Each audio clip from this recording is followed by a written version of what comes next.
It is my honor and privilege to introduce to you a giant in the field of DNA damage and repair. Yosef Shiloh is Myers Professor of Cancer Genetics and ICRF Research Professorship recipient in the Department of Human Molecular Genetics and Biochemistry at the Sackler School of Medicine, Tel Aviv University, Israel. His group has focused their attention on the human genetic disorder AT, ataxia telangiectasia, in which a central axis of the DNA damage response is missing. So the disease is characterized by many features, which I'm sure Dr. Shiloh will explain to us. His lab was the first to identify this gene in 1985, and they have studied it ever since. In 1995, after 8 years of intensive work, they cloned and characterized the gene that is defective in AT patients and called it the ATM, as in AT mutated. We look forward to hearing from you, Yossi, about the history of the disease and the work that has illumined our understanding of it. Thank you very much for joining us today. Thank you so much. It's a pleasure to speak to you today. And let me just share my screen with you. I'll just get rid of these floating controls, Zoom controls, and move to presentation mode. I hope you can see my screen now. Let me just... we can see your title slide. Okay, great. Okay, now I can see my own slide as well. I just get rid of all these floating rulers of Zoom. So thanks again for the invitation. And what I'd like to do today is tell you about our work on ataxia telangiectasia. And actually, as the title implies, we think that studying rare genetic disorders, other than an attempt to help the patients and their families, can yield a lot of important insights about human biology. So let me just see why this doesn't move. Okay, so I guess I have nothing to disclose, and I was asked to prepare an educational objective slide, which I was very happy to prepare. So obviously I want to demonstrate the importance of studying rare genetic disorders for understanding human biology in health and disease. And I'd like to show you a few examples of rapid transition from very basic research to translational research. And no less important, last but not least, I built this story around a chain of decisions that I made in the course of my career. And I don't know how many students and postdocs are in the audience, but I guess they sometimes wonder how these PIs make their decisions about what to study and other decisions, regular, small, everyday decisions, and sometimes very critical ones.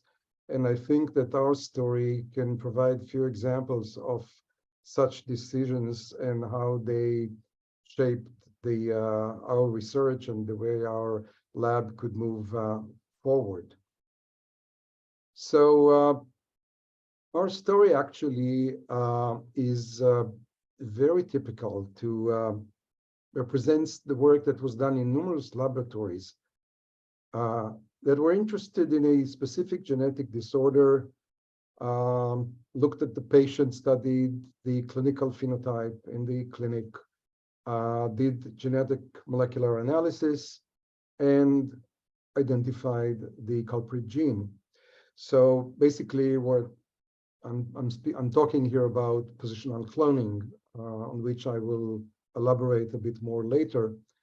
But I think that it's important to mention that the Human Genome Project actually emerged as sort of a consolidation of the concepts and the tools that were generated in numerous laboratories, each of which was studying its own genetic disorder, doing positional cloning, and in fact, doing its own mini genome project, not on the whole genome, but rather on a limited portion of it, a fragment of the genome to which the disease gene was localized using genetic analysis.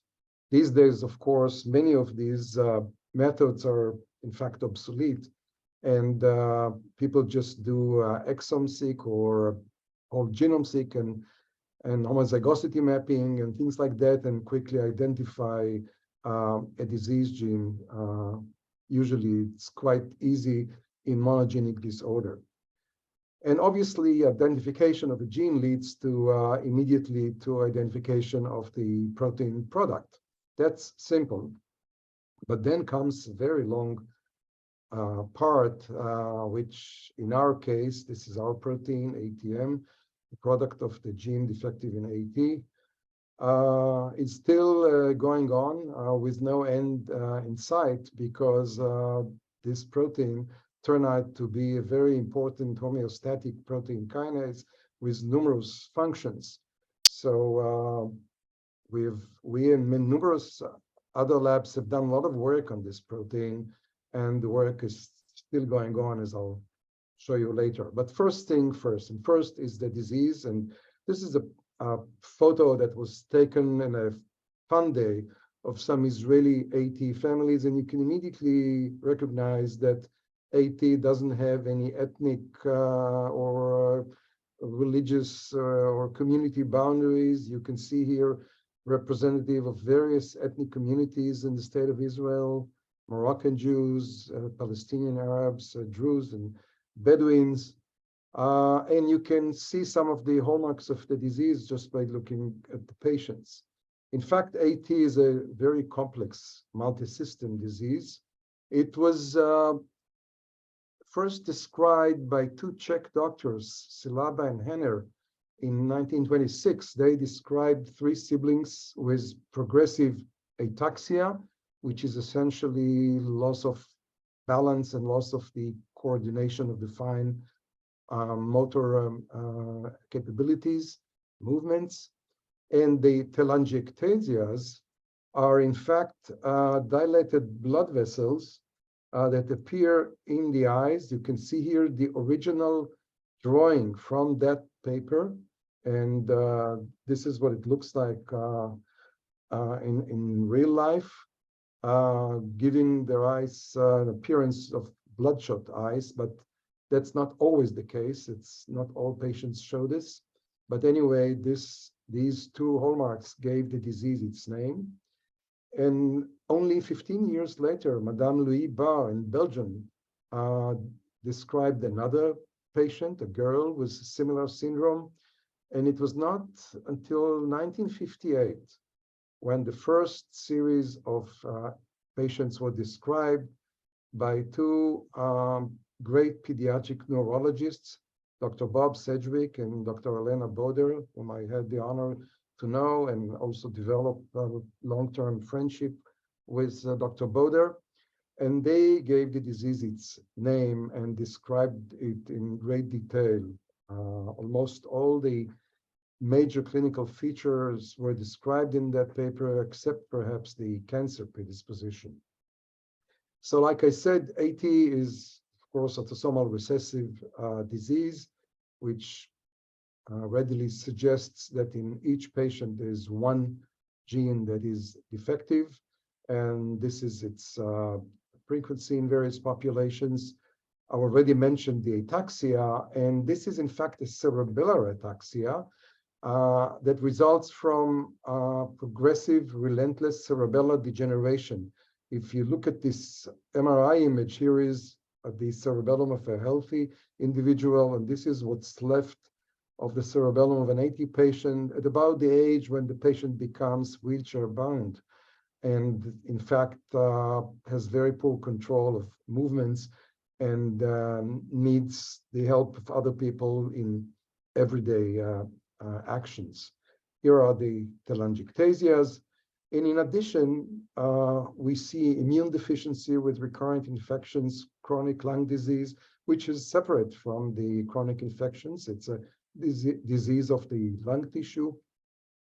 Cancer predisposition. primarily to lymphoreticular malignancies, primarily leukemias, lymphomas, thymic and gonadal atrophy, growth retardation, endocrine abnormalities in some patients, and genome instability, which appears as chromosomal breaks in chromosomes that you can obtain from peripheral lymphocytes, for example, which actually puts AT in the realm of the so-called genome instability disorders, all of which are characterized by genome instability and acute sensitivity to specific DNA damaging agents.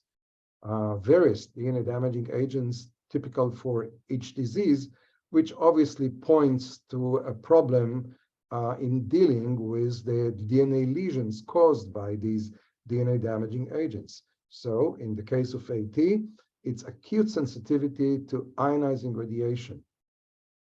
And there's the cruel irony here, because ionizing radiation is also a therapy for the malignancies. And in fact, this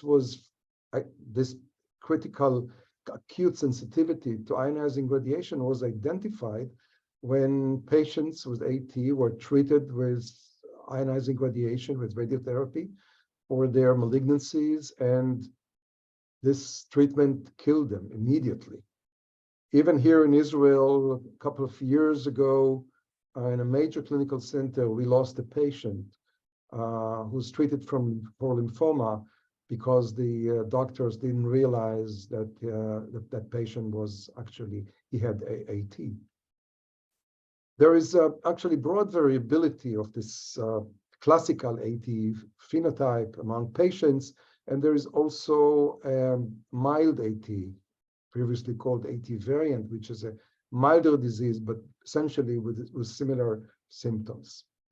So when you look at this amazing phenotype affecting so many tissues, you have to actually realize that although this is a terrible disease affecting so many tissues, in fact, there is quite clear differential sensitivity of various tissues and cell types to the AT mutations. These days, patients are treated much better compared to the time when I first met AT patients, and they live to their 20s and 30s. So many tissues in the body can function with this mutation, but some do not. And in fact, trying to understand just from looking at the patient at the clinic and look at the symptoms and trying to understand, so which are the cells that are more sensitive or less sensitive to this mutation can tell us something about the disease. For example, if you just look at the central nervous system, the ataxia is cerebellar. And in fact, the cerebrum is intact. And these patients usually have a normal intellectual capability, and some of them are extremely bright. It is known that the cells that really cannot tolerate this mutation in the cerebellum are Purkinje cells. And this is where the cerebellar degeneration starts, and I will mention that again later. So this is just from looking at patients. Now, forget for a moment everything I told you. We're looking at young adults with AT developing additional symptoms on top of the others. And if you just glance through this list, I guess the first thing that comes to mind is premature aging. So premature aging is also an important characteristic of AT. Here's a review that I wrote together with Dr. Howard Lederman, who is actually one of the co-director of the National AT Clinic at Hopkins. And then I was glad to accept an invitation to join another review more recently, basically telling what's new in this regard. So the premature aging of AT is important. And again, I will elaborate more on it later. But first is history. This is a series of history of medicine. In my own personal scientific history, starts with my master's mentor, Dr. Maimon Cohen. Actually, Maimon was native of Baltimore, and his last position was head of the Harvey Institute of Genetics in the Baltimore greater region. And among others, Maimon established, he founded and directed the Department of Human Genetics at Hadassah Medical Center in Jerusalem, the first human genetics department in Israel. And I came to Jerusalem to do my master's with Maimon, who was a cytogeneticist. I will mention a few of my mentors during my talk, and I always say that I was fortunate to stand on the shoulders of giants, and Maimon was certainly a giant. So in the summer of 1977, that's a long time ago, I had just finished my master's in cytogenetics. Maimon was my mentor. He came to me and suggested, I was looking for a subject for my PhD thesis. And he came to me and suggested that I join him on a field trip to a small village in the southern part of Israel to meet a Moroccan Jewish family with ataxia telangiectasia. This is the family. You see here 4 patients in this generation and 2 additional patients, result of cousin marriage. And I accompanied Maimon, and I saw these patients. So that was the first time I saw 80 patients. And I decided there and then, on the spot, that I will do my PhD thesis on 80. So here is an example of a decision that was taken quite quickly, I must say. When we drove back home, I said to Maimon, tomorrow I'm starting to work on 18. And actually this morning too, I was still working on 18. I was asked over the years many times, why do you work on such a rare disease with this strange name? And I always have 2 answers to this question. The first is that I think that we owe patients with these rare diseases. They used to call them orphan diseases at that time because not too many people were interested in studying them, and not to mention funding research on those diseases. But I think that such patients and their families, a genetic disease is always a disease of the entire family. They deserve our attention and our efforts and our investigation and funding and resources and treatment like patients with every other disease. And the second answer was, well, look at this phenotype, which apparently boils down to 1 gene. Clearly, from this phenotype, we can understand that the function of the product, the presumed protein product of the culprit gene is very, very important, which, because when it's defective, it gives rise to this array of symptoms. And clearly, if we understand this disease, if we identify the gene, the protein, understand its function, we will get important insights about human biology, and it will actually implicate on many areas in medicine, all of which are represented in this phenotype. So at that time, 80 in Israel was found among Moroccan Jews. And we suspected, by the way, from the start, as geneticists, that there might be founder effect here, meaning all patients are homozygous for the same 1 single mutation, which turned out to be true. Later, some Yemenite Jewish families were found, Palestinian Arabs, Druze and Bedouins. You saw them represented in the first slide. And this is just a map of Morocco showing you where the Moroccan Jewish families came from. They claim they did not know each other. They came from various places in Morocco, but we were sure from the start that they were all descendants of 1 person in whom this mutation occurred for the first time. This is typical for many Jewish communities, by the way.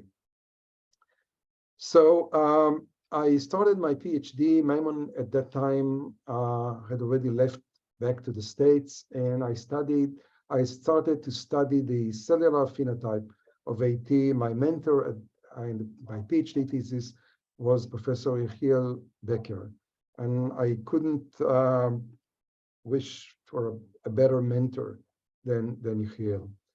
And looking again at this phenotype, we knew, like many other researchers, that this radiosensitivity is important.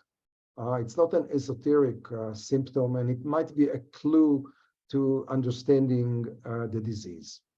And it was clear that we were dealing probably with a DNA repair defect of some sort. But Yechiel was a virologist. He was not a DNA repair person. So we teamed with Professor Bernard Strauss, who at that time was the head of microbiology at University of Chicago. And I spent 2 very interesting internships in Bernie's lab, and he came to Jerusalem, spent several months with us, and that was a phenomenal collaboration. It was known already at that time that this acute in vivo radiosensitivity was reflected in cultured cell lines from AT patients, meaning if these cells were irradiated at various doses of X-rays, this is an old figure from a paper I published as a grad student, the AT cells were much more sensitive. But you see here 3 cell types. These are the controls, the healthy unrelated controls. These are the AT patients, and these are obligatory carriers, parents of AT patients. Now, we also found that, in fact, AT cells were sensitive not only to ionizing radiation, but also to radiomimetic chemicals, meaning chemicals that mimic the action of ionizing radiation. For example, NCS. NCS stands for neocarcinostatin. And now you can see a very clear distinction between these 3 groups. So I will speak most of the time about the patients and the disease, but the carriers, the heterozygotes, will always be in the background. This is an autosomal recessive disease, meaning the heterozygotes are not supposed to have a phenotype, but you can see here that at least in terms of the cellular phenotype, they do have a phenotype, and I will later mention also other characteristics of the carriers of AT, and in fact, this is important. So it was clear that AT cells are sensitive to DNA breaking agents. And so we and several other labs at that time reached the same conclusion, that the critical DNA lesion that AT cells from AT patients cannot handle very well are double-strand breaks. Now, this is not the major lesion induced by ionizing radiation, but it is certainly the most cytotoxic and most critical one. One unrepaired double-strand break can kill a cell or lead to chromosomal aberration, leading to neoplastic transformation. And in fact, we now know that this is the model DNA lesion to study the DNA damage response in its full span. So this was the bottom line, actually, of these studies at that time. But in addition, when I was studying the sensitivity of AT cells to various other DNA damaging agents, I noticed that they were moderately sensitive to many other DNA damaging agents, inducing a whole variety of DNA lesions. Now, I must say that the striking X-ray and NCS sensitivity actually was much more dramatic than the moderate sensitivity to these agents. And at that time, we didn't pay much attention to that. But this was an important observation in retrospect. So here's another take-home lesson. Now, another thing that I noticed about the phenotype of, and this now I'm talking specifically about skin fibroblasts. AT skin fibroblasts that are usually established from skin biopsies were notorious for poor growth in culture. Everybody complained that they did not survive for a long time in culture. And in fact, the reason was that most labs obtain their cell lines, fibroblast cell lines from cell banks or other labs at advanced passage level.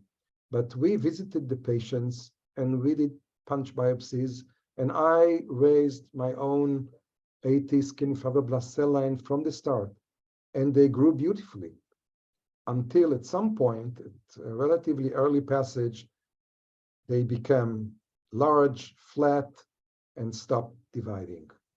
That was, of course, senescence. So basically, this was actually an important, even dramatic parameter of the cellular phenotype of AT, no less important than the radiosensitivity, premature senescence. We didn't know this, the term senescence had already been coined, and I used it in the title of this paper. It's unbelievable. This paper is from 41 years ago. But, and this observation is still valid. We are now revisiting it, as I'll show you towards the end of my talk. But we didn't know much more about senescence. So I had to sort of invent my own quantitative measure of senescence. And I found that the ability of cells to form colonies, the colony forming ability, usually declined before overt senescence was observed. And this happened at much earlier passage level with AT cells. So at least I could generate this kind of a graph and not just complain about the senescence, the early senescence of AT cells. And again, this is important because it is also related to the premature aging part or symptom of AT, which we are now studying, actually. This is one of the major projects in the lab right now. Okay, so going back to this diagram, the upper part, the blue part here, is essentially positional cloning. And again, I don't know how many of you are familiar with all the stages of this old scheme of positional cloning. Suffice it to say that starting such endeavor was meant starting a long journey. And at that time, few labs were chasing various disease genes using this approach, which relies on genetic mapping of the gene to a specific chromosomal interval, then long-range cloning, gene hunting, identification of transcribed sequences, and finally, identification of the culprit gene by looking at mutations in each of these genes in the patients. So this is actually easier said than done, because at that time, the molecular biology methods were just developing in that direction. And like I said, many of them are already obsolete, but at that time, this was a huge effort. The kind of cell biology that I did during my PhD, as you could see, was quite naive, and I didn't touch any molecular biology tool. I had to learn these recombinant DNA and so forth. So I did my postdoc at Harvard with Sam Latt. Here's another giant. As you can see, sadly, Sam died at very, very young age, a few years after I had left his lab. Sam was a human geneticist, a phenomenal molecular cytogeneticist, and a great person. I think that hardly a week goes by that I didn't mention him till today. And hardly a day goes by that I don't think, well, what would Sam have done or said in such situation? And I would like, in Sam's lab, I worked on another project, DNA amplification in neuroblastomas, the NMIC oncogene. This project supplied me with a wonderful toolkit for molecular biology. I did my first restriction digest on the bench in Sam's lab. But Sam knew about my passion for AT, and he knew that this was what I wanted to do when I go back to Israel and establish my lab. And the time came to say goodbye, and I met Sam, in fact, for the last time. I didn't know I was meeting him for the last time, and I would never see him again. And we had a wonderful scientific discussion as usual. And then he said to me, and you should clone the AT gene. I said, yes, of course. This is what needs to be done. The positional cloning was already emerging, and the methods were accumulating, so forth. But I said, Sam, I'm just starting my lab, and we have to collect families, and this is a long journey. And he stopped me impatiently and said, no, you should clone the AT gene. That's what he said. And I said goodbye. And that night we flew back home. So as you can see, I came back to Israel with a heavy load on my shoulders. The story, I will just mention briefly a few highlights. The whole story was told in an interview that I gave to Embo Reports. But in fact, the only reason I'm showing you this title is that my interviewers asked me to send them a photo of myself for this, for the print of the interview, a headshot. And instead, I sent them this picture of me with Dr. Yael Ziv, our lab manager. Yael, our dedicated lab manager, was with me in this journey since day one, and still today. And quite clearly, without Yael, I'm not sure that our lab would have been able to accomplish what we did. So another important decision for young investigators, make a very, very careful choice of your lab manager. So we had to collect families throughout the country, from south to north. And here is where I should really acknowledge the help and of the families and express my gratitude to all of those 80 families who cooperated so graciously with us during that time.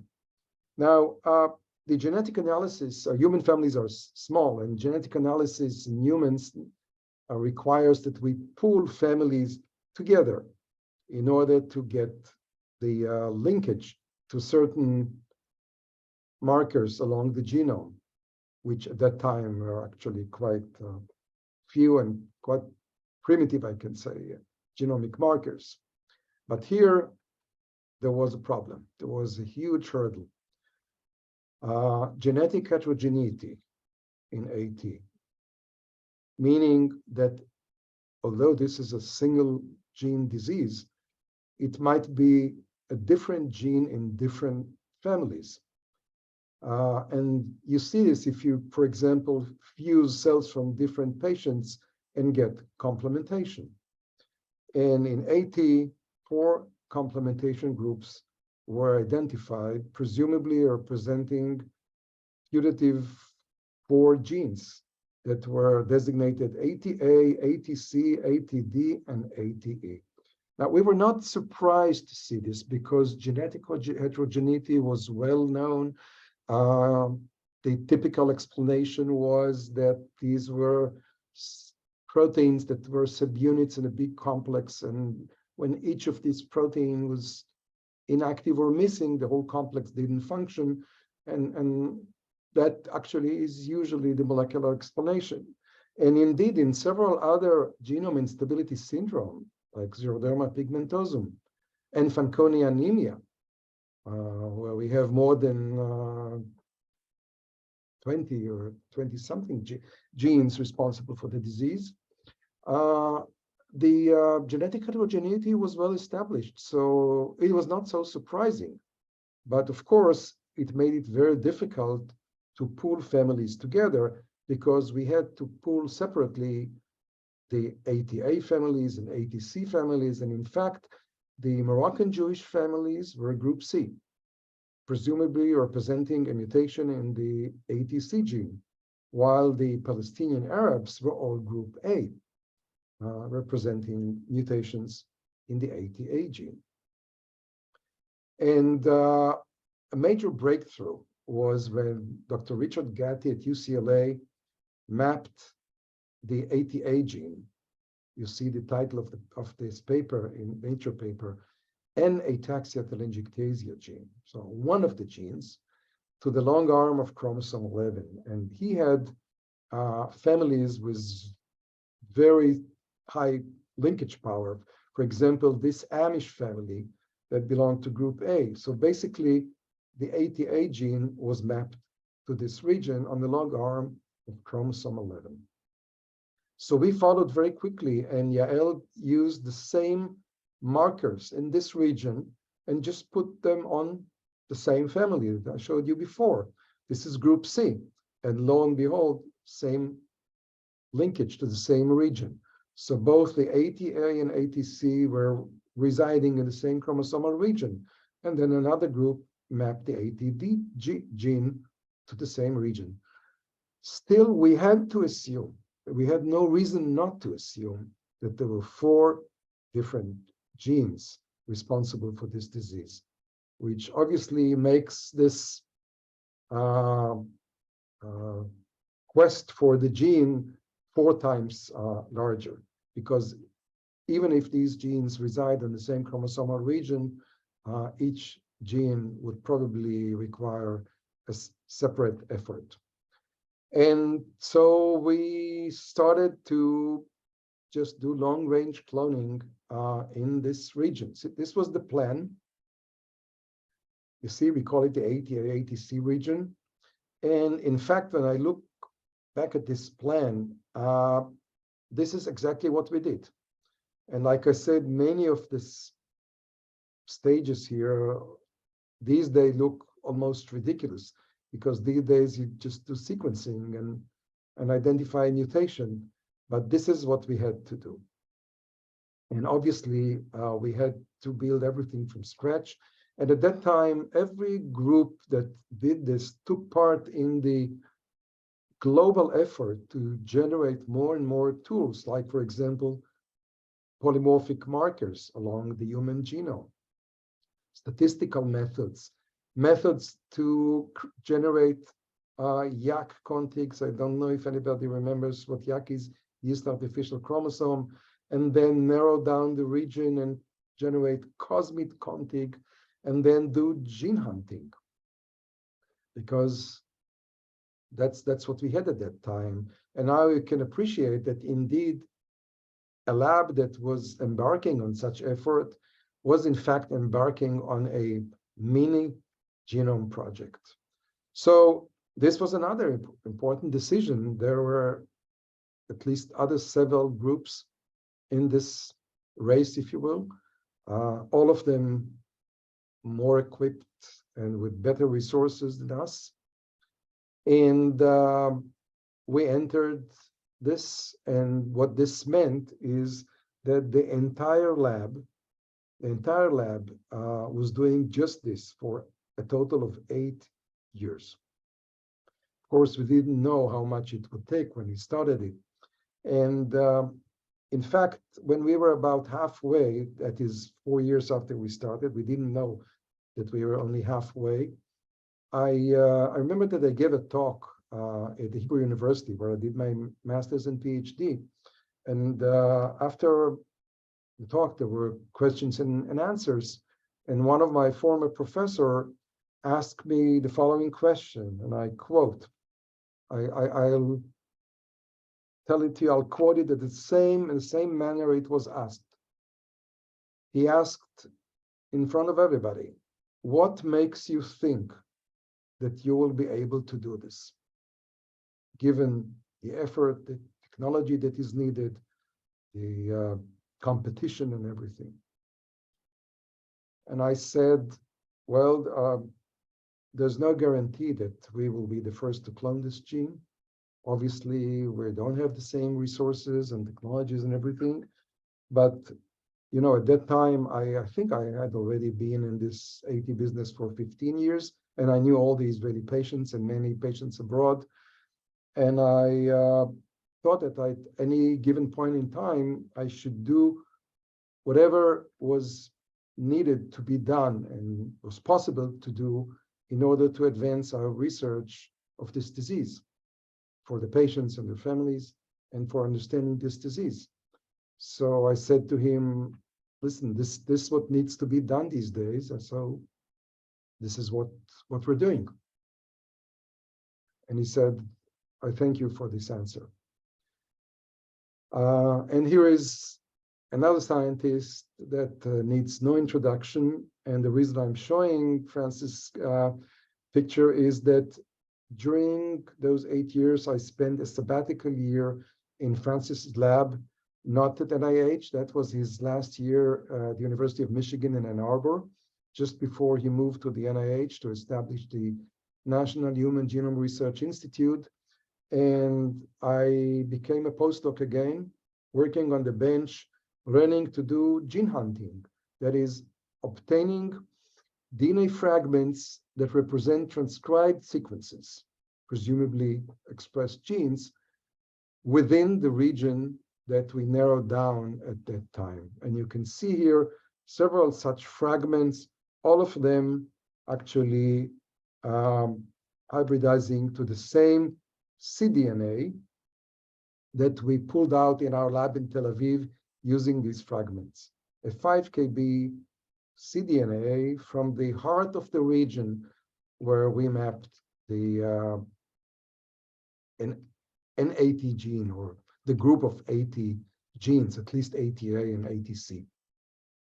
This was an interesting cDNA because it, on a northern blot, it hybridized to a huge message, 12 kb. And we started to sequence it from the 3' end. Now, I don't know, again, how many people in the audience know what this is. This is a sequencing gel.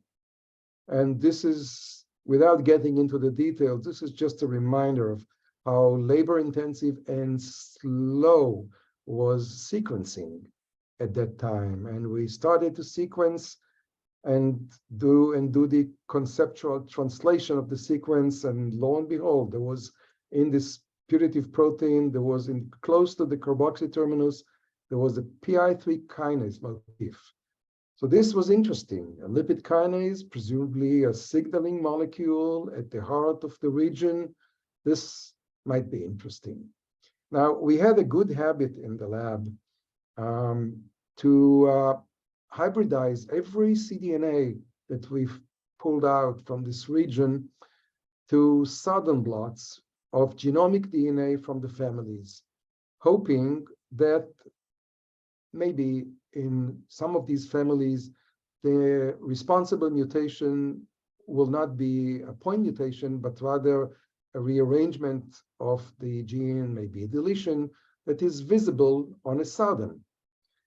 And so close to 8 years after we started this quest, Yael walked into my office with this southern blot of genomic DNAs from this Palestinian Arab family, group A, of course. And she said to me, Yossi, there's something going on with this lipid kinase gene in this family. And I looked at the blot, and of course, these patients are homozygous by descent, by the way. This entire big clan, they all have the same deletion, a huge deletion in this gene. So the excitement, of course, we have the 80A gene. But there is a question mark here. Why the question mark? The question mark actually is to remind me that when I tell you the story, that following this excitement, I had several sleepless nights. And I knew that I had to make another decision. This is probably the most difficult decision I've made in my whole scientific career, but it was taken not just by me, but together with the lab. Because the question that I was asking myself was, are we looking at the 80A gene, or perhaps this is the one and only AT gene? meaning no complementation groups. This is the single AT gene responsible for the disease in all complementation groups. Why did I ask myself this question? What was the motivation behind it? Why not rush to the manuscript out the door? Because actually there were already rumors. We heard through the grapevine that another group cloned the ATA gene, and the paper was in press. You know, rumors. And this was the pre-internet era. So why not publish this ATA gene? Why? Because what this question means is that if we want to know if this is the one and only AT gene, we need to find mutations in this gene in cells from patients from the other complementation groups. This, again, you know, sequencing and all that, this is not a trivial effort.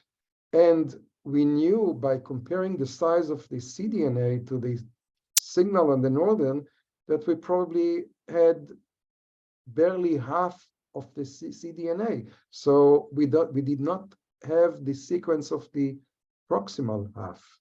And those mutations, even if there were some mutations, they could be in the part that we hadn't cloned yet. So the main motivation was, of course, if there's only one gene, we'll save the effort of chasing 3 other genes, and it will make life much simpler, and the discovery will be much more significant. But that was secondary. The primary thought was the families. Remember, we're not only chasing an interesting gene, we're trying to understand genetic disorder. We know the patients and we know the families, and we want to help the families. And there is day and night difference between one single gene responsible for the disease or 4, of which only 1 is available, because having one gene would immediately allow reliable prenatal diagnosis and carrier detection within families, which were not available until that time.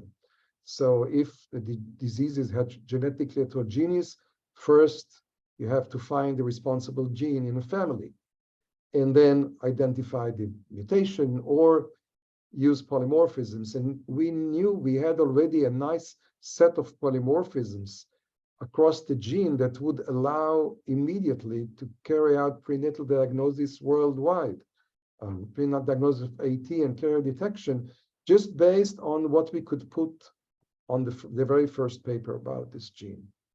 And the decision was not to publish the AT gene, and rather pull out from the liquid nitrogen cell lines from patients from the other groups. And the mutations, fortunately, were found in the portion of the cDNA or the gene that we had. You may wonder, where is the mutation of our Group C Moroccan Jewish family? Where here's a later paper, and here it is. It's in the amino terminal part, or the close to the 5' end of the cDNA. So we didn't have it at that time. But these mutations were sufficient to understand that we had a single AT gene. That's why the word single is in the title of this paper is so important. So it was the discovery of an AT gene, but the one and only single AT gene responsible for this disease in all AT patients. So we called it ATM, which stands for AT mutated, completed the cloning of the cDNA and the sequencing, the genomic organization, and then Yael was able to stitch together from pieces a full-length cDNA, express it in AT cells, and show that indeed it complemented all the parameters of the cellular AT phenotype. And then we identified the founder effect in Moroccan Jews and studied the nature of the mutations, most of them null, identified the repertoire of mutations, AT mutations in Israel, and did some genotype-phenotype correlation. So all this is genetics and genomics. I was trained as geneticist, and our lab has done only genetics and genomics and nothing else. So I remember that at an American Society of Human Genetics meeting, there I gave a talk about the ATM gene. Somebody asked me, so what's your next gene? And I said to him, there's no next gene. I'm studying AT. So this means that the next step is to move from gene to protein. Again, a critical decision because none of us was trained in protein chemistry. Like I said, we were a genomics lab. What that meant was that we had to put aside all the technology that we taught ourselves with much effort over the years and start something new, uncharted land, protein chemistry. So here are the domains of the ATM protein with the PI3 kinase here. And we taught ourselves to inject bunnies with peptides to generate antibodies, to do Western blotting analysis. And sure enough, here are 380 cells, no ATM protein at all, as we had expected based on the mutations. By the way, here are 3 carriers. Note the variable amounts of ATM, none of which is 50%, by the way. I'll get back to that later. And this is the first time we saw ATM using immunofluorescence, using one of the antibodies that we generated. Its major portion, as we could expect, is nuclear. Okay, so it's a lipid kinase. We and many other labs tried to show a lipid kinase activity without success. And I'll save you the story, all the technical problems, changing buffers and so forth. But it turned out to be a protein kinase, a serine-threonine kinase that preferentially phosphorylates serines and threonines followed by glutamine, the so-called SQTQ motif. So this was shown in the test tube using artificial substrates. And that was great, but we wanted to have a physiological substrate. And we focused on P53. And the reason we focused on P53 was this landmark paper written by Mike Kasten in 1992, who showed that P53 which is responsible for the damage response induced checkpoint, damage-induced checkpoint in cells, is actually stabilized and activated, and its level rises following, for example, treatment with ionizing radiation, and this does not happen in AT cells. This was before the gene was cloned, by the way. Mike is now, I guess many of you know Mike, is now a director of the Duke Cancer Center. So, so for many reasons, we wanted to focus on P53. And as we were working, and to cut long story short, ATM turned to phosphorylate P53, specifically on serine number 15, which was an SQ. And we could see that this was functionally significant, although this could not explain entirely the checkpoint that was dependent on ATM. And I'll get back to that later. But then just before we were concluding this story, and another thing we noticed was that the level of ATM was not changed following treatment with ionizing radiation. So we thought perhaps ATM could be activated, its activity could be enhanced. And this is indeed what we found. And then in the spring of 1998, I met Mike at an AACR meeting, and we were having lunch together and comparing notes. And it turned out that we had an amazingly identical data set. And a few months later, both papers were published in Science back to back, essentially showing the same data set, the phosphorylation on serine 15 and the activation of ATM following ionizing radiation. So here is p53, and this is serine 15, somewhere here. But we noticed immediately that the phosphorylation of serine 15 was not sufficient to provide us the functional significance of ATM's responsibility for the p53 mediated checkpoint. For example, p53 mutated in this serine worked quite well. So our thought was that perhaps ATM phosphorylates other proteins in the close cycle around p53. For example, p53 E3 ubiquitin ligase and MDM2. And indeed, we found that ATM phosphorylated MDM2 as well. And also MDMX or HDMX for humans, which inhibits ATM. So in fact, it turned out that ATM could phosphorylate more than one protein in the same pathway in order to get the final result, desired result.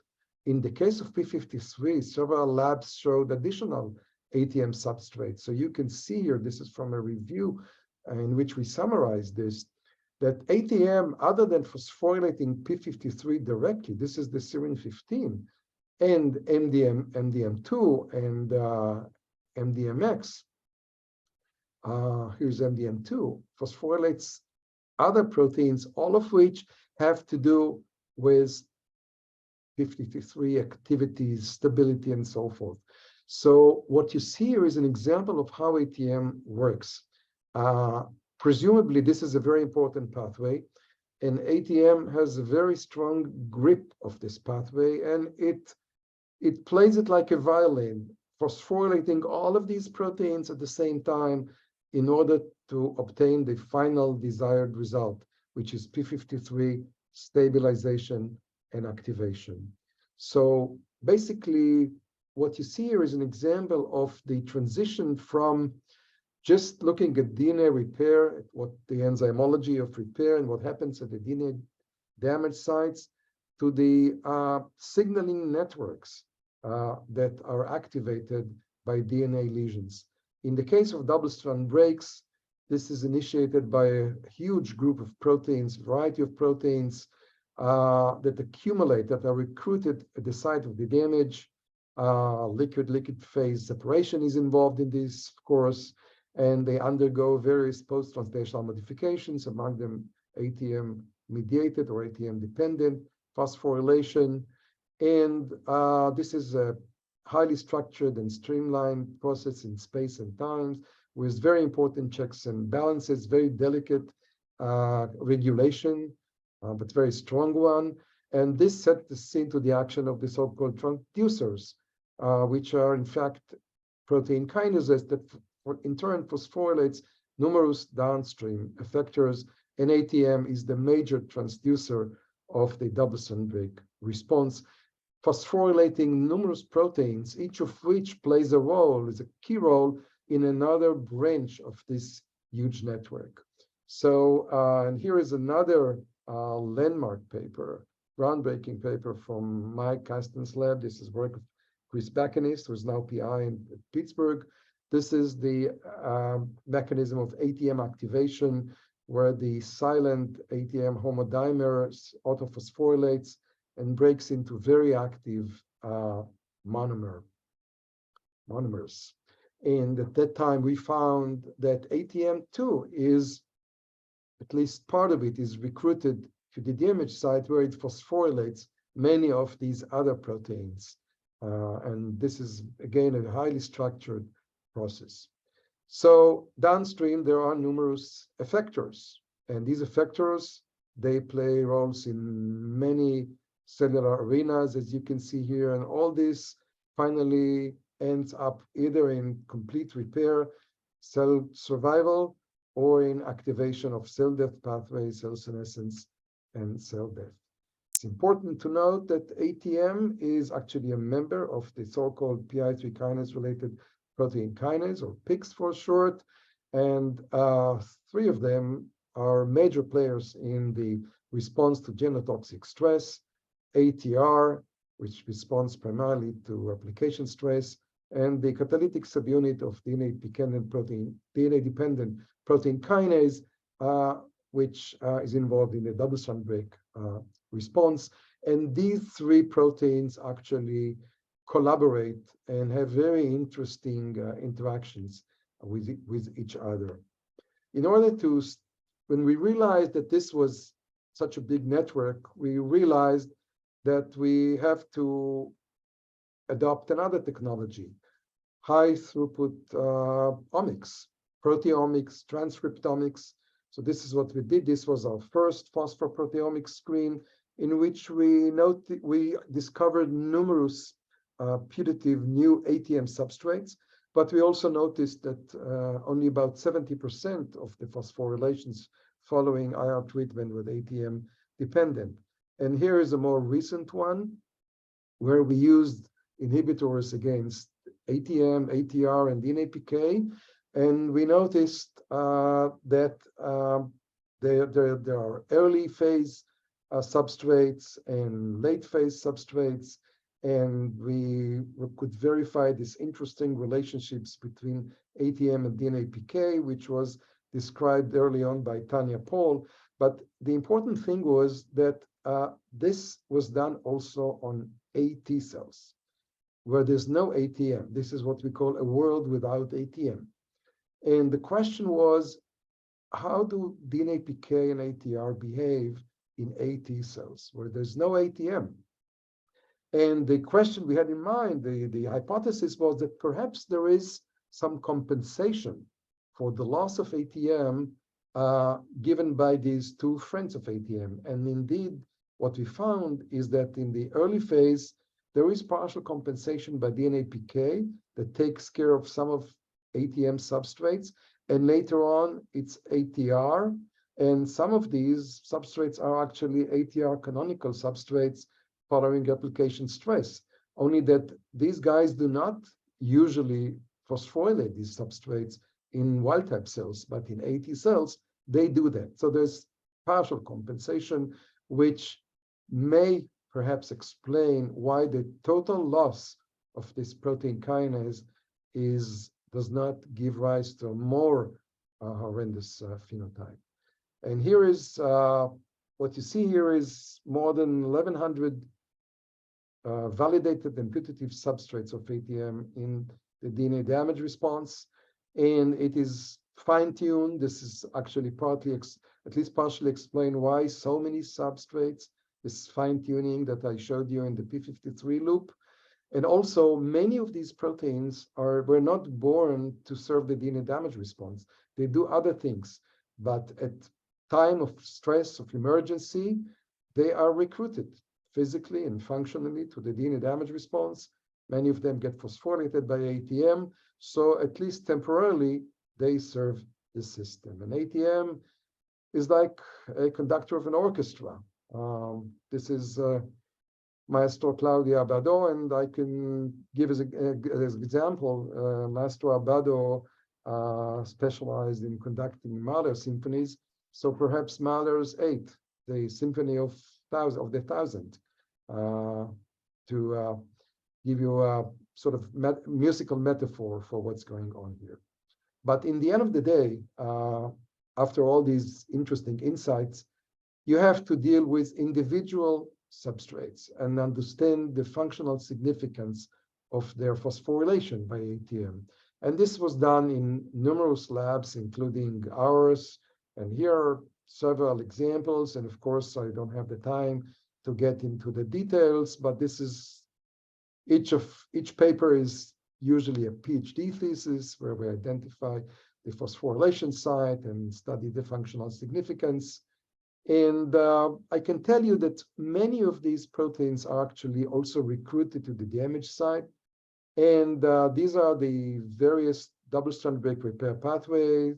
I guess I don't need to tell you about non-homologous end joining and the end resection requiring pathways, homologous recombination, which is the only error-free pathway here.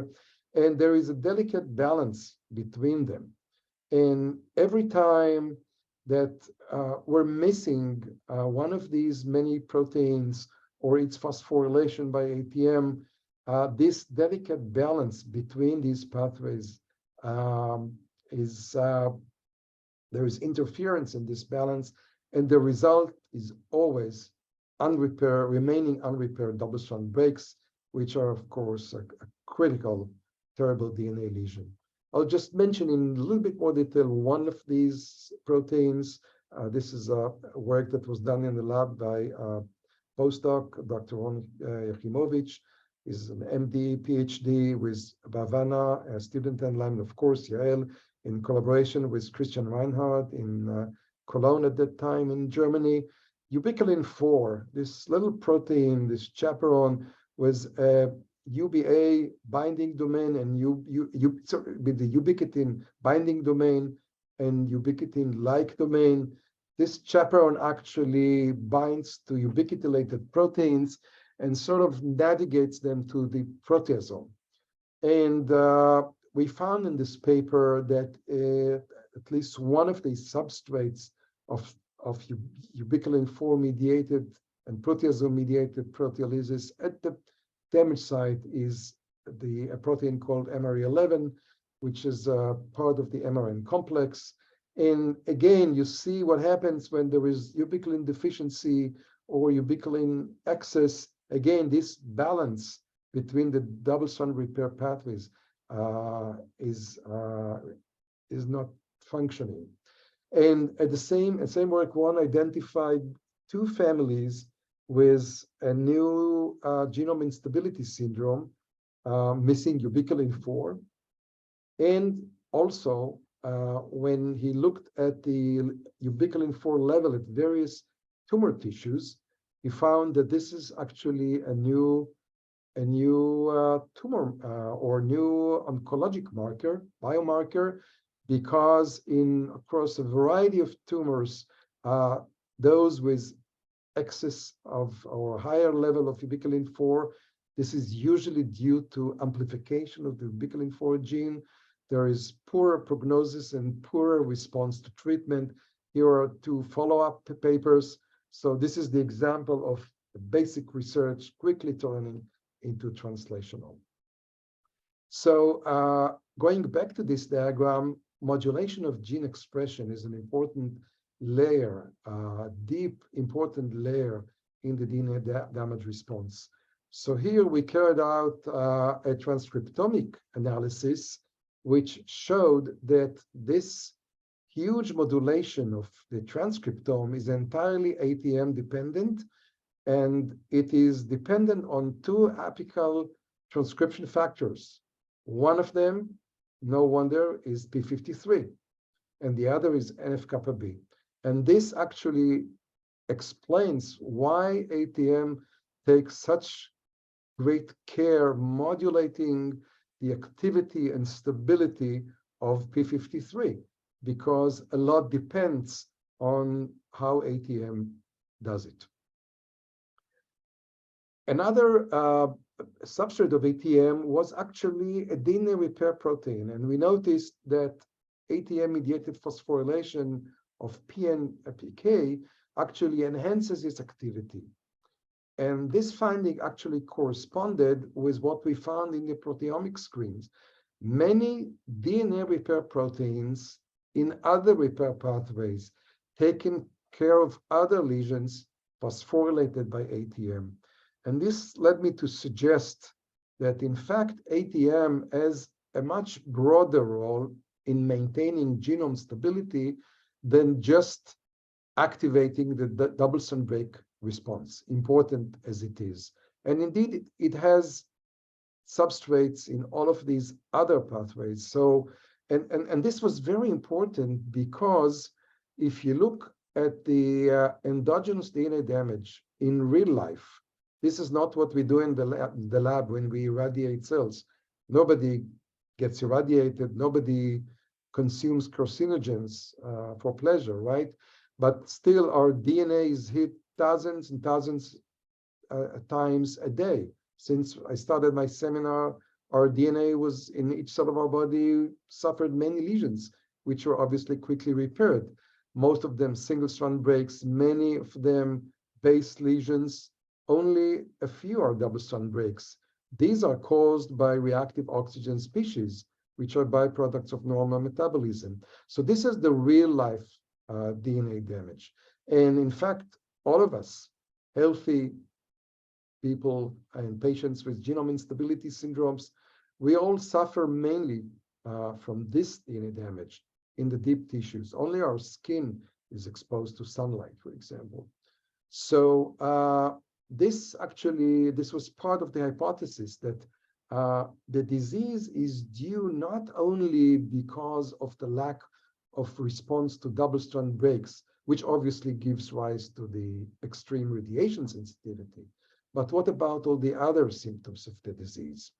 So these, at least in part, could be explained by reduced efficiency of repair of these everyday DNA lesions. But this is only part of the explanation. Early on, as a hypothesis, actually 2 years after we had cloned the ATM gene, Galit Rotman in our lab asked this question, which is in the title of this hypothesis paper. Is ATM a sensor not of double-strand breaks, of oxidative damage and stress? This was purely hypothetical, and the answer came in 2010 by Dr. Tanya Paul at the University of Texas in Austin. And here's the answer. It's a question and answer. Yes, ATM can be activated not only by double-strand breaks in the DNA, but directly by reactive oxygen species. So here is the double-strand break-induced activation, and here is the RS-induced activation, where actually ATM forms, two ATM monomers form a covalent dimer, and this is in response to RS, which explains how ATM actually is responsible, at least in part, for maintaining the redox balance in the cell. And what you see here from our recent review is an attempt to summarize the various functions of ATM, which is obviously becoming now a homeostatic protein kinase. Here is the DNA damage response, the broad response, but here is mitochondrial homeostasis. I don't have time to elaborate on this, peroxisomal homeostasis, carbon metabolism, and redox metabolism. And here is how Tanya summarized it in a more recent review, with all the other cellular pathways and circuits that might be affected by the loss of ATM. So here you're beginning to get an explanation from the broad phenotype of AT. Again, the symptoms point to cell types that are extremely sensitive to the loss. Still, there are cells in the body that can survive without and function without ATM. Obviously, we have a very good explanation for the radiosensitivity. I don't have the time to get into the sterility story. This is actually meiotic failure.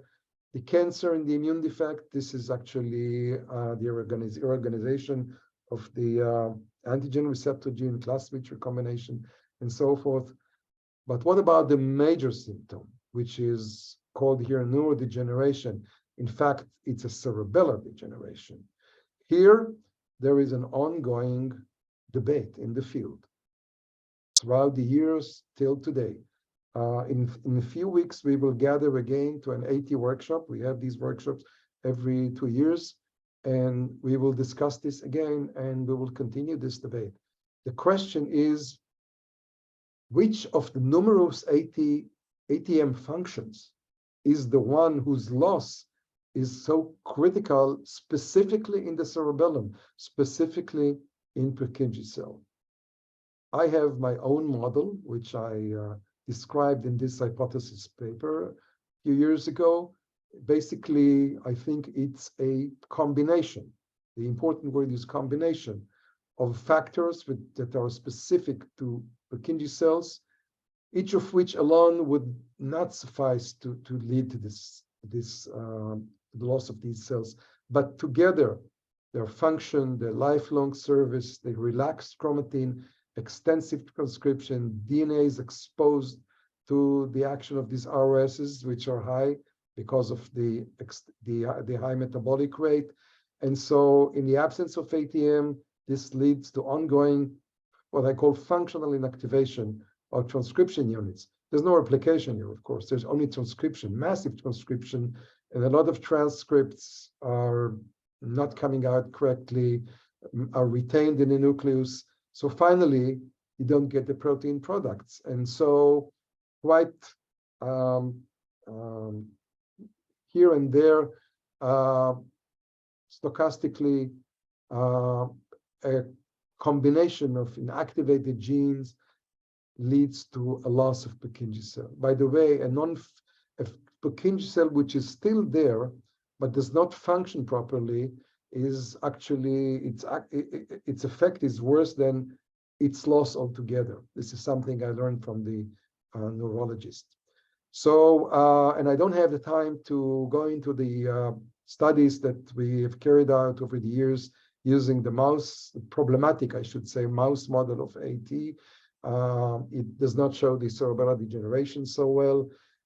For that, I also established a neurobehavioral core facility for the entire university, but because we needed it badly, and we take a close look at Purkinje cells using organotypic culture. These are sliced culture of the cerebellum for mice. This is work done by Sharon Naor in the lab, so you can enjoy for a few seconds these beautiful pictures that really allow us to take a very close look at what's going on in wild type and ATM deficient Purkinje cells. And again, I think by now I don't have much time remaining to describe all this. This is a seminar of its own that I usually give when I do neurology grand rounds. But I want to go back to the premature aging. You remember the premature senescence that I published 41 years ago? Well, believe it or not, we're revisiting it now that we know much more about senescence. And again, without getting into the details, this is work which is done which is led in the lab by a great graduate student, Maj Haj, together with Amit and Jan Frey, another grad student in the lab, and of course, Yael, and bioinformatic analysis is done in collaboration with Rani Elkon in our department. This is now in revision, so hopefully it will come out soon, but basically you can see from the title of this paper the whole story. This is the kind of information that we have in this paper. So this hopefully will be out soon, and we're now doing similar work on mouse cells. And here I must say that the results are even more exciting and interesting and striking than in the human cell. Maybe I'll tell you that in the next time I give a seminar at Hopkins. But last but not least, I cannot finish this talk without going back to the AT carriers. So while AT patients are, of course, this is rare disease, AT carriers are 1% to 2% in various populations. And you remember their enhanced cellular sensitivity to IR and radiomimetic chemicals, which means that they might be somewhat sensitive to IR, especially when it comes to radiotherapy. Now, there has been an ongoing controversy for many years whether there is cancer predisposition in the carriers. This was first proposed by Dr. Mike Swift, an epidemiologist, geneticist in the United States, was met with a lot of disbelief. The claim was that AT carriers were predisposed to breast cancer. This was long before the BRCA genes were discovered.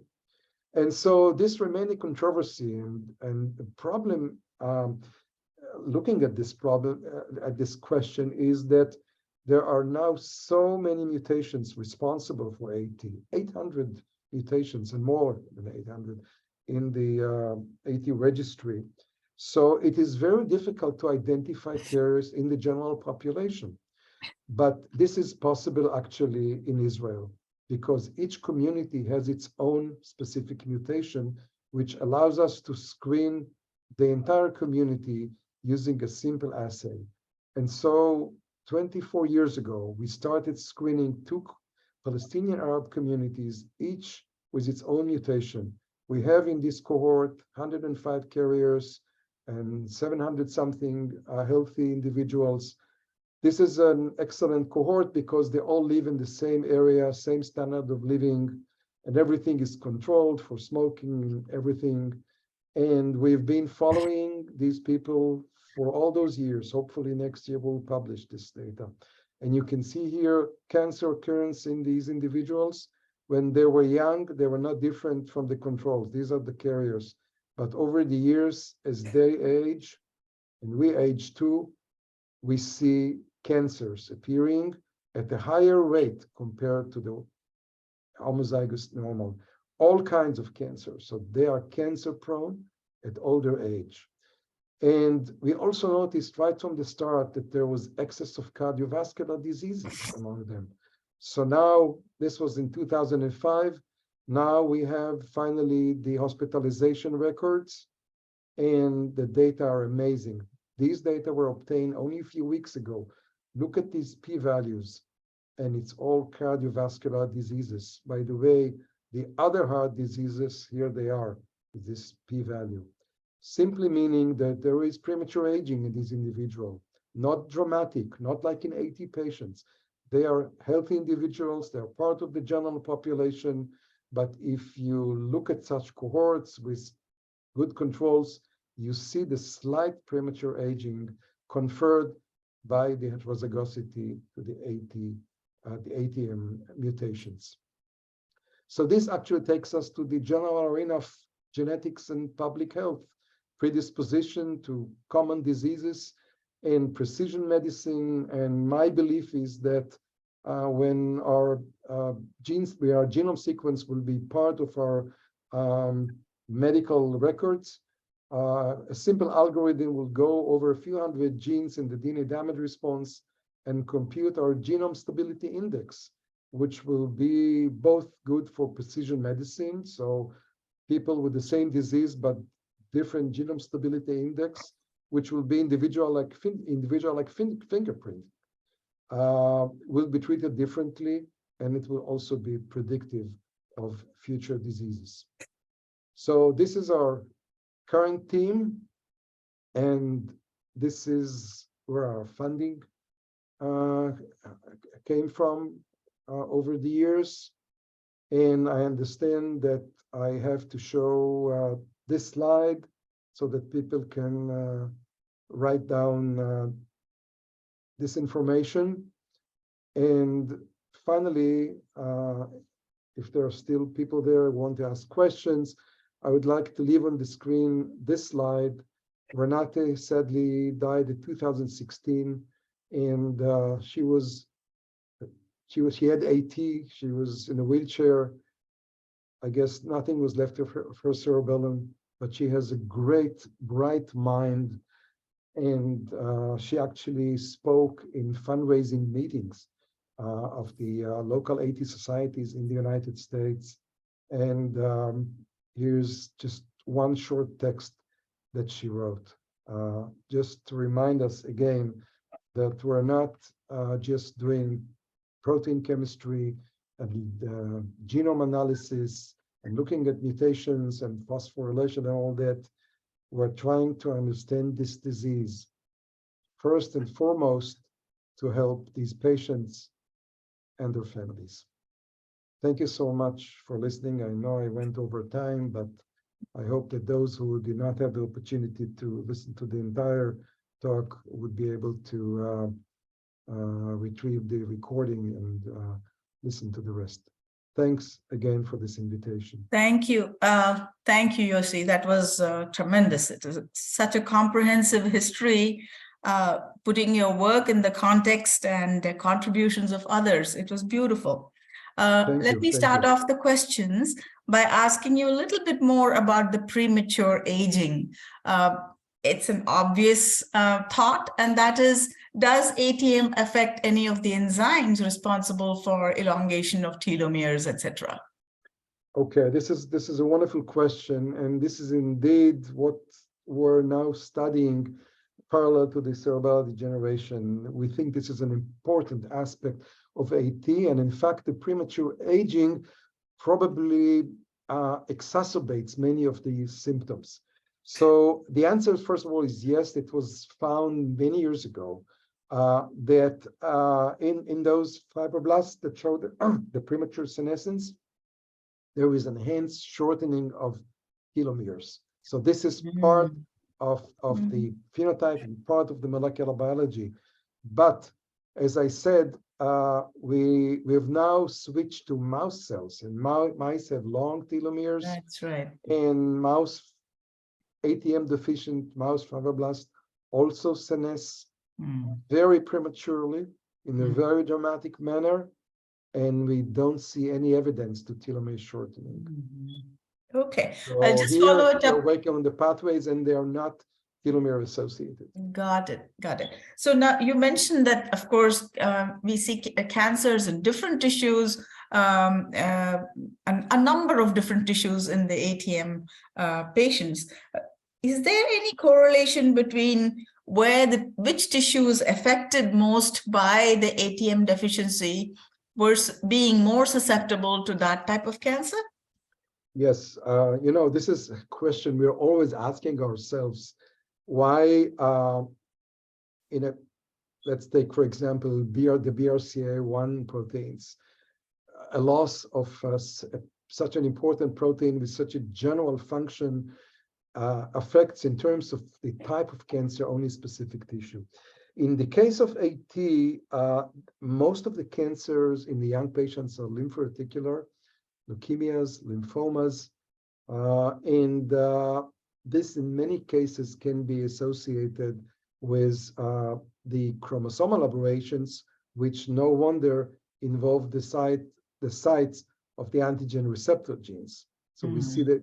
Actually, I remember when I was still doing my master's, and I was doing cytogenetics, and we saw more than once the translocations involving chromosome 14 in these are clonal translocations that actually herald the emergence of lymphomas in these patients long before it's clinically noticed.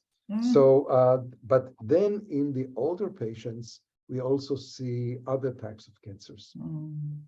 Thank you. Michael, did you have a question?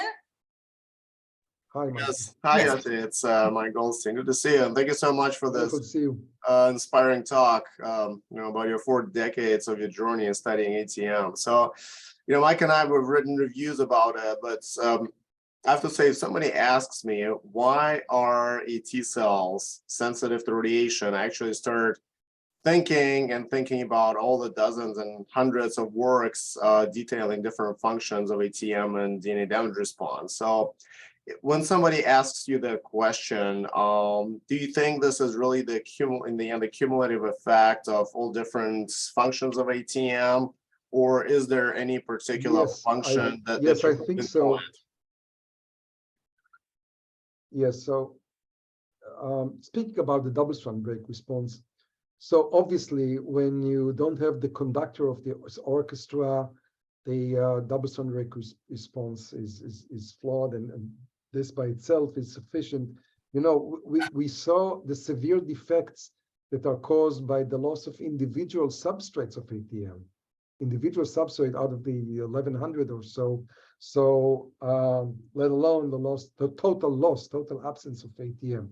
But in addition, you lose all the other functions. For example, the redox balance, and ionizing radiation induces DNA damage directly, but actually most of the damage is induced by ROSs that are formed as a result of radiolysis caused by the radiation. So I guess that everything that we see in this phenotype is a result of the cumulative loss of all of these functions. And in fact, you know, when you do standard transcriptomics, proteomics, metabolomics in wild type versus ATM deficient cells of any tissue, of any type, you see huge differences. Not all of them can be tied directly to the AT phenotype, but you see that the whole metabolism is not functioning normally. And by the way, this reminds me something that I wanted to say. You remember in the very beginning of my talk, I said that we sort of put aside these I put aside my own observations that AT cells were in fact moderately sensitive to various types of DNA damaging agents. But you know, the radiation sensitivity was so dramatic and we focused only on that. But then I returned to it when I thought about the expanding roles of ATM in maintenance of genome stability, and we noticed that it phosphorylates and enhances the activity of repair enzymes in other pathways. I could go back to my old notebooks from the time I was grad students and fish out those data that clearly showed that indeed AT cells were somewhat moderately, but clearly sensitive to almost any DNA damaging agent that I threw on them. Right. So Jim has a question here, Jim Eshelman, and he asks, can you comment on your perspective about the possibility of gene therapy for this disease? Yes, and there's Jim. Yes, this is an important, very important question. We're talking about gene therapy, meaning the patient is already here and when you're trying to help the patient. Now, the major clinical symptom is the cerebellar degeneration, right? This is what makes these patients, the lives of these patients so miserable. Not the fact that they might get cancer, and not even the fact that they're sterile, but this is really a huge, enormous problem. So in order to really help the patients, directly attacking the major symptom, which is also the presenting symptom, you have to reach almost each and every Purkinje cell in their cerebellum. Okay, so obviously the techniques are there. I'm not mentioning all the difficulties and the problems of off targets and all that, but let's suppose for a minute that you can replace the defective gene by a wild type copy. This is a big gene, please remember. Functioning cDNA, for example. But how would you reach in a patient each and every Purkinje cell? Because this is where the problems start. I didn't have time to elaborate on the model, but this is where it all starts. The cerebellar degeneration that finally leads to this major atrophy that you see so strikingly in the MRI image. I know that there are efforts now to use oligotherapy in order to allow the transcription machinery to skip mutations. And here, I know that about at least one clinical trial done at Children's Hospital in Boston, where I did my postdoc. And this is done by administering the oligos into the CSF. So this is being done as we speak. But I'm not sure. I'm not sure. I'm just thinking about, you know, having looked, I mean, after all those years that I've been looking at the cerebellum and studying it, I don't really know how to reach each and every Purkinje cell. We have some more than 100 million of them there. I'm not sure. I don't know, actually. Thank you. My hope was all along, and that's what I usually told the families, that if we understand the disease, this biological understanding might lead us to some therapeutic modalities. This is still my hope, by the way. And there are many other clinical trials using antioxidants and all that. I'm not sure so far that there are results. Thank you. A dumb question. Can you repopulate the cerebellum with wild type cells? I wish we could. I wish we could, using all kinds of stem cell techniques. The problem is that these Purkinje cells, which are, by the way, amazing cells. I'm not objective, but I don't know a more amazing cell type in the human body than these cells.